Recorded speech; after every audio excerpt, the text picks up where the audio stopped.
Your Excellencies, UN Secretary General, President of the General Assembly, Executive Director of UN Women, and distinguished guests. Today, we are launching a campaign called HeForShe. I am reaching out to you because we need your help. We want to end gender inequality, and to do this, we need everyone involved. This is the first campaign of its kind at the UN. We want to try and galvanize as many men and boys as possible to be advocates for change. And we don't just want to talk about it. We want to try and make sure that it's tangible.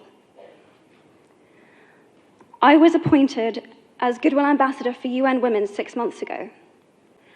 And the more I've spoken about feminism, the more I have realized that fighting for women's rights has too often become synonymous with man-hating. If there is one thing I know for certain, it is that this has to stop. For the record, feminism, by definition, is the belief that men and women should have equal rights and opportunities. It is the theory of the political, economic, and social equality of the sexes. I started questioning gender-based assumptions a long time ago. When I was 8, I was confused being called bossy because I wanted to direct the plays that we would put on for our parents, but the boys were not. When at 14, I started to be sexualized by certain elements of the media. When at 15, my girlfriends started dropping out of their beloved sports teams because they didn't want to appear muscly. When at 18, my male friends were unable to express their feelings. I decided that I was a feminist, and this seemed uncomplicated to me. But my recent research has shown me that feminism has become an unpopular word. Women are choosing not to identify as feminist. Apparently, I am among the ranks of women whose expressions are seen as too strong, too aggressive, isolating, and anti-men, unattractive even. Why has the word become such an uncomfortable one? I am from Britain, and I think it is right that I am paid the same as my male counterparts. I think it is right that I should be able to make decisions about my own body. I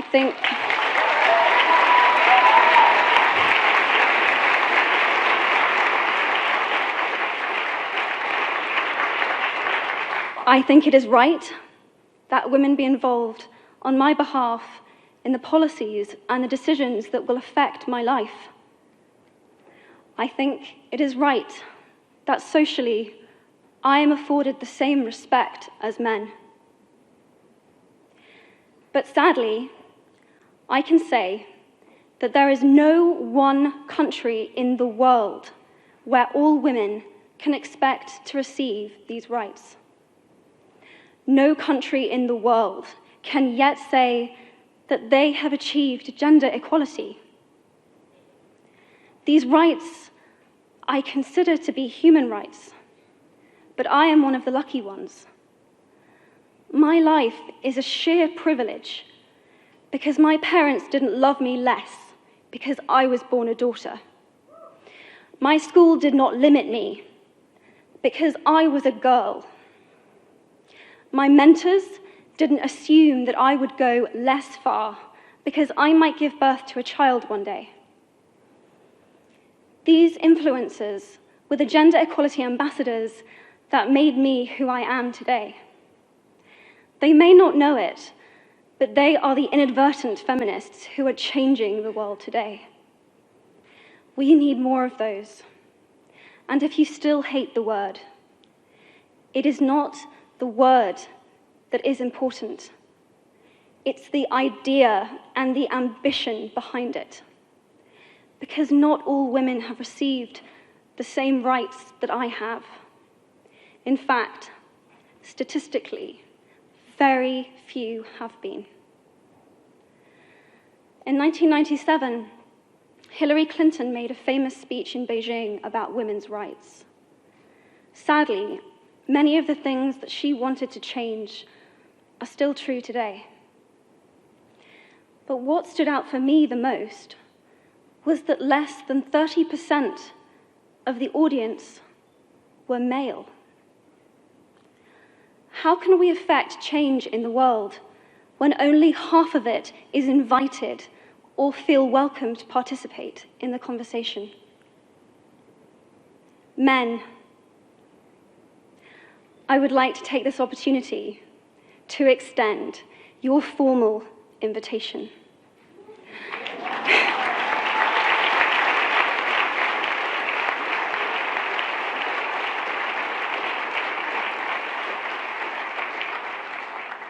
Gender equality is your issue too. Because to date, I've seen my father's role as a parent being valued less by society, despite my needing his presence as a child as much as my mother's. I've seen young men suffering from mental illness, unable to ask for help, for fear it would make them less of a man, or less of a man. In fact, in the UK, suicide is the biggest killer of men between 20 to 49, eclipsing road accidents, cancer, and coronary heart disease. I've seen men made fragile and insecure by a distorted sense of what constitutes male success. Men don't have the benefits of equality either.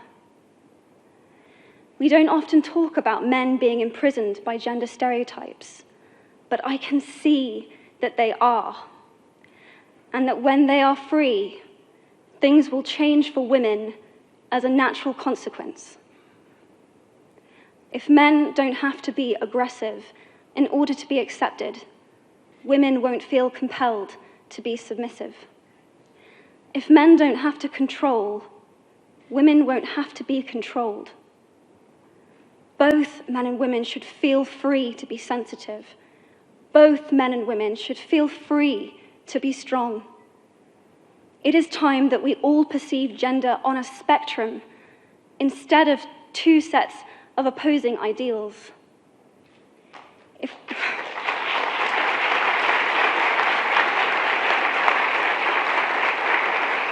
If we stop defining each other by what we are not and start defining ourselves by who we are, we can all be freer.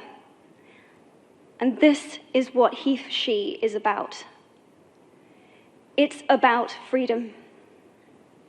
I want men to take up this mantle so that their daughters, sisters, and mothers can be free from prejudice, but also so that their sons have permission to be vulnerable and human too. Reclaim those parts of themselves they abandoned, and in doing so, be a more true and complete version of themselves. You might be thinking, who is this Harry Potter girl? And what is she doing speaking at the UN? And it's a really good question. I've been asking myself the same thing. All I know is that I care about this problem, and I want to make it better. And having seen what I've seen, and given the chance, I feel it is my responsibility to say something. Statesman Edmund Burke said, "All that is needed for the forces of evil to triumph is for good men and women to do nothing." In my nervousness for this speech, and in my moments of doubt, I've told myself firmly, if not me, who? If not now, when? If you have similar doubts when opportunities are presented to you, I hope that those words will be helpful. Because the reality is that if we do nothing, it will take 75 years, or for me to be nearly 100, before women can expect to be paid the same as men for the same work. 15.5 million girls will be married in the next 16 years as children.